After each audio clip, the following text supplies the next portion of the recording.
Hello guys and welcome back to Car Obsession and welcome to another episode of Patsy Rates Cars. Now if you are new to my channel, firstly hello, and if you're not familiar with the format, basically I get my wife Patsy to rate a car from a passenger's perspective, and it's always good to get her thoughts on it, have a bit of banter and so forth. If you're wondering why she does it from a passenger's perspective, it is because she can't drive due to a driving condition? Sorry, an eye condition. Anyway, Patsy, come on in.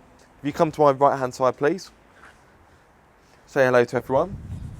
Driving condition? Well, you know what I meant. I know. It's still quite early. Oh. So, the car we've got this week is the latest Nissan Leaf. There we are. Now, if you're wondering why the location is different to where we normally do it, it's because we were actually meant to film this video yesterday, but we ran out of time and daylight. That's a very long story for another time. But yes, we're having to hastily film it this morning. The car is quite dirty, so I do apologise. I'll stand over the dirt marks. Well, yeah. The back is really dirty, so where it's been on the motorway. Anyway, I digress. So, Patsy, what are your thoughts on the outside styling? The styling? Yes. A hell of a lot better than the old Leaf. Which isn't difficult. And I really like the styling outside. The design and styling I really like. The lines, the structure of the car.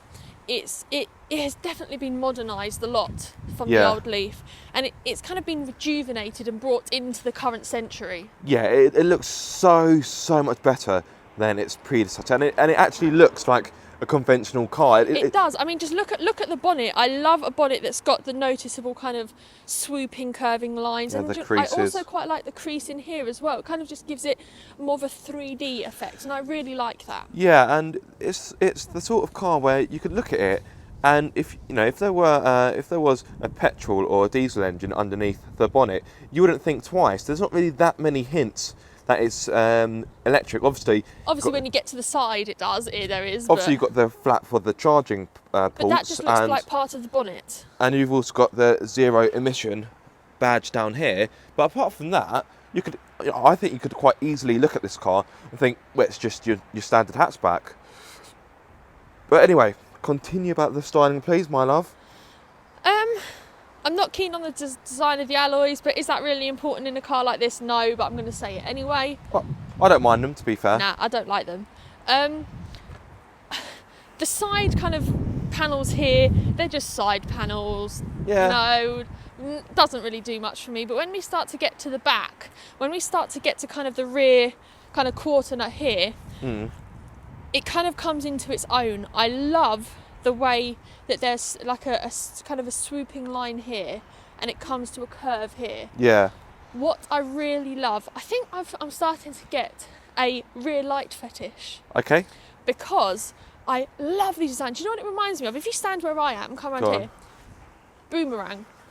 Yeah, it does look quite boomerang-esque. I love the way they just kind of curve, but they don't stop. It goes into the structure and the lines of the car. Well, I also know why you like it, because their rear light design is quite similar to the Nissan Juke. And you love the Nissan Juke, one of the only people to actually love it. Anyway, moving onwards. Yeah. Oh, which way are you going? I'm trying to hide all the dirt. Well, yes. Thankfully on camera it doesn't look too bad, but look, it's really grimy. Ugh. Yeah, that's quite disgusting. The back of the Leaf is so much better to the one before. Than the one before. The one before, it looked like someone had last minute. Nissan had said, "Quick, design a car," and they've just gone like that with a pencil. Yeah. I actually think the rear could possibly be my favourite angle of this car. But obviously, looks will always be subjective. I think it's a good time to go inside because the wind. Can I just say one more thing? Yes. This is really picky, but I like the colour contrast of this here. Okay. Under the mud, there is the colour blue. Yeah, but yeah, let's get inside because the wind is really biting. Yep. Oh, it should be unlocked. There we go. Just one more thing before we get onto the inside. Yep. What do you think? Well, I know what you think about the colour, but tell the viewers what you think of this. Spring Cloud Green is the official colour. I personally don't like it.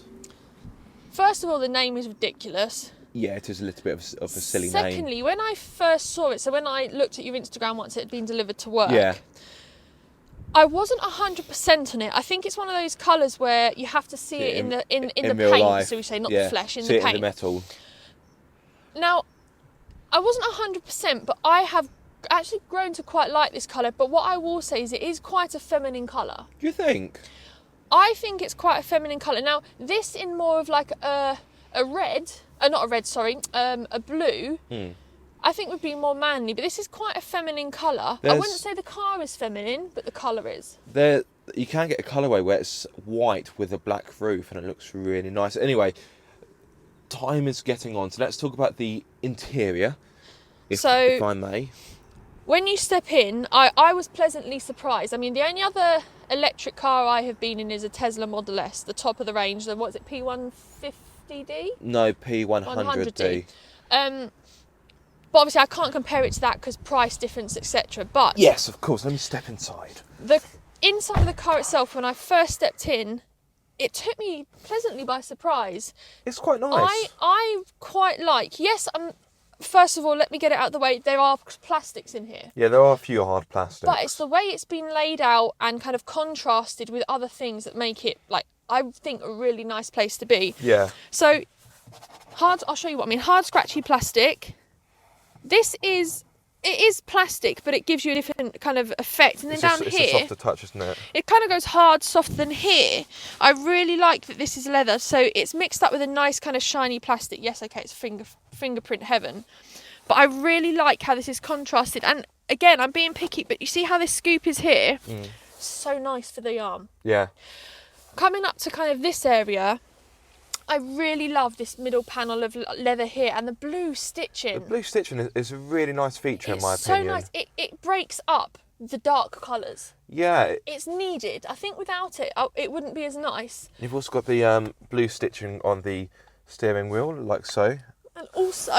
And the seats have got quite a nice design. But if you look here as well, it's also round here. Yep. Got this armrest. It kind of looks like half a bike saddle, doesn't it? It does, for someone with half a bum cheek. Yeah. And then here, I like the fact that you've got the blue stitching here, and it also goes down the centre here. Yeah. But coming back onto the front, I also like this kind of little panel here. It's not carbon fibre, it's not like a carbon fibre effect by the detail, but it adds a visual contrast. Yeah, and I like that. If it was all plastic, like all kind of hard, scratchy plastic, no leather, no colour, it'd be a bit boring. Yeah. This centre console here, the fact that obviously not enough kind of bottle holders and cup holders, you've got one in each door here, you've got two here, and obviously the good thing about this not having an actual handbrake is these don't really get in the way. Yeah, and you've got no gear lever, of course, either. Now you said yesterday, like looking at this bit, there's too many buttons. I don't think there is. Yeah, but what I will say though... No, just quickly though, but if you could look at all these buttons here, they've got buttons there, and the steering wheel is plastered with buttons. I don't think that's too much. Okay. We'll agree to disagree on that all one. I will say is moving on, because I know you were running out of time. Yeah. And you talk for England, so I'm trying to hurry you up. Says you. Well, I am trying to hurry things up. Debatable. The buttons are very cheap, 90 and kind of plasticky, like yeah. The feel here, it's like pushing the heat button on my hairdryer to get it go up to another heat level. It's just... Yeah, no. they are a little bit dated. And then, don't get me wrong, it's nice to have a touchscreen. Yeah, let's quickly boot up the touchscreen.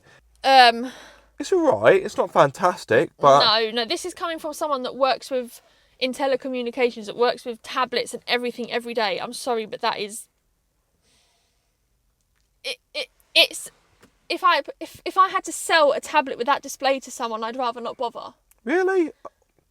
I don't like the display. I'll comment it. It's no worse than what Honda gives you. I'm sorry, but it doesn't... It's not... No, I don't... The layout... the layout is easy, but the colours, the layout... If I go as far as the font, no.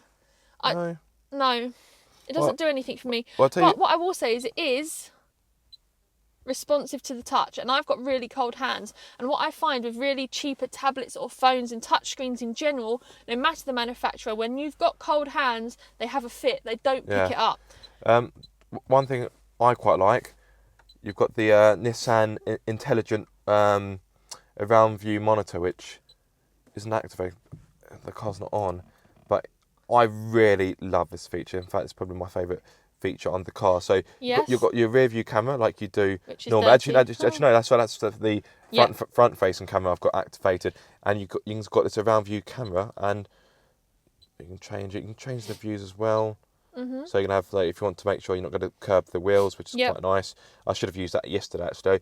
I tried to parallel park yesterday, and I just made a complete dog's dinner of it. And then go back to your main screen. So apart from that, really, just to sum it up, a really nice place to be in this car. It's eye pleasing. It's comfortable. There's enough contrast of leather and plastic. You think there's too many buttons, whereas I don't mind that too much. And I'd be quite happy with this interior. I can't really. It's not bad, is it? You know, it could do with a few more, you know, soft touch plastics, but in the grand scheme of things, it's not too bad. It's pretty decent. You look pretty cold. I'm cold and I'm tired and I'm hungry. Okay, so I'm going to let you go so you can have breakfast. I need to shoot off to film my next two videos. It's more like brunch. It's 9:41. It's brunch. I also need to go and charge this car as well because I've only got 10%. So the next part of the video will actually see us in the car driving, but it's from yesterday. So we've gone back in time. We're about to time travel. Exciting times. Oh.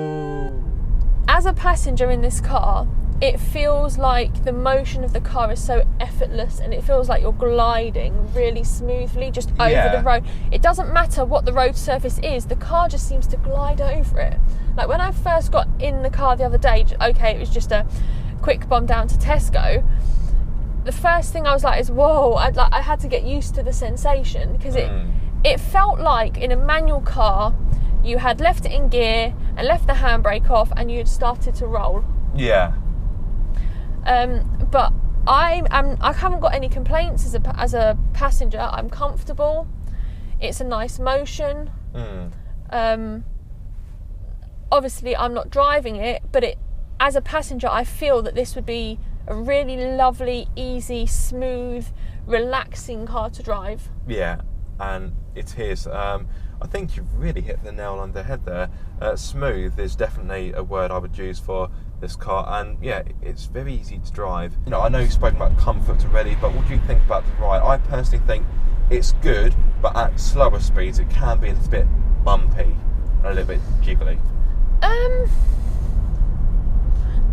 I can see what you mean, but I don't think it's any more pronounced than other cars. I don't. Yeah. To be honest, I've been in worse cars than this, where going slow speeds over an uneven surface or divots or bumps in the road, you really do feel them. This car, you feel them, but it kind of stops at the point of feeling them. Like other cars, you feel like your back's going to break, or you can feel the bump go through your body. Yeah, and it does soak up the bumps really well as well. It does. And and just talking about ride and kind of the comfort side of it, I feel very comfortable in the position I am in the car. I feel like the seats are comfortable. They don't in a car like this. They don't need to be over the top, all loads of bolstering or anything like that, because this car is so effortless and smooth. You don't need that, or you don't feel like you need that extra support. But the ride and the comfort, I'd easily give 9 out of 10. It's good, isn't it? What do you think about refinement? I know we're only going about 10 miles per hour or so, but it feels rather refined. Yeah.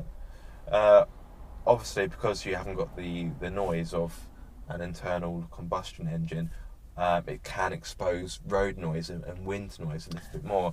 There is a bit of road noise, but it's not too bad. Wind noise, again, is not too bad. But it's such a quiet place to be. It's making me tired, like I'm going to fall asleep. Yeah, we could just sit here and whisper, and I'm sure you can still hear us absolutely fine. Just a quick one, guys. Actually, I forgot to say it earlier. Apologies, there's only 2 angles of GoPros for this part of the video. There's a bit of confusion last night about what GoPros had been charged and which GoPros hadn't been charged. So 2 of them are completely dead. They're flat. Uh-oh, SpaghettiOs. Yeah, well, these things happen. So I've only got 2 GoPros. I've got obviously this one here and the one outside to my right-hand side. Do you know what the first bit when you take off sounds like? Do you know when a plane first starts to slowly pull off the runway, you get that little whistle? That kind of whirring noise. Yeah. Unfortunately, we are not in an aeroplane to somewhere nice and hot. We are in a Nissan Leaf going down the... What road is this? Excuse me? Speed camera. She's interrupting me. Any more thoughts on the driving sensation? Anything you particularly don't like? There's nothing I don't like.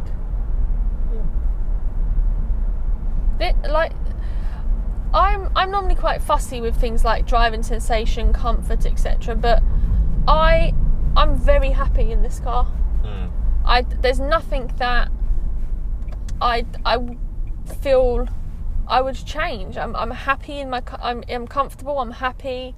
I'm relaxed. It's smooth. And it's, as I said earlier, it feels like it's gliding. So I can't fault this at the moment. Yeah. What would you give this car out of 5? Out of 5?